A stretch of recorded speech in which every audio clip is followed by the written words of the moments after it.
program where a dear friend of mine, a great friend of the late, great Manny Coster, and a friend of yours for many years, professor at UMass Dartmouth, someone that I, along with Wayne Musa Barboza, Ross Grace, and a few others, who journeyed to the Million Man March and came back with a commitment.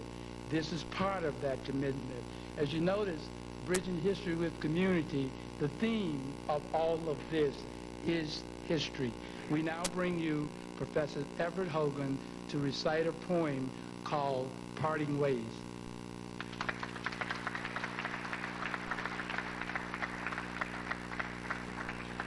Thank you. Good evening, Mr. Ambassador, Mayor Kalis, distinguished and honorable state and local representatives, ladies and gentlemen. You know, back in 1776, many people of African heritage in New England went over to the British side because the British were very forthcoming with regard to freedom after the war.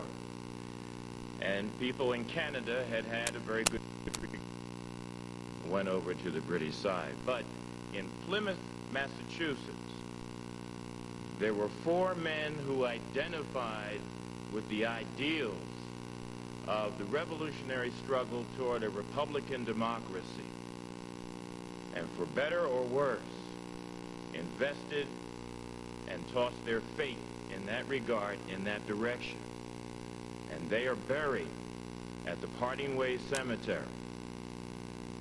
And I just think that it's appropriate, before I read the poem that I wrote in the bicentennial year of 1976, to commend the shepherding of the Parting Ways project by the pioneering Marge Anderson, and the foresight, the commitment, and the dedication of Eddie Johnson, who has understood that that site and those bones are a core of a model history of an ongoing contribution by a people who have been, in many ways, the Americans, the keepers of the promise of the ideals, beginning in those graves.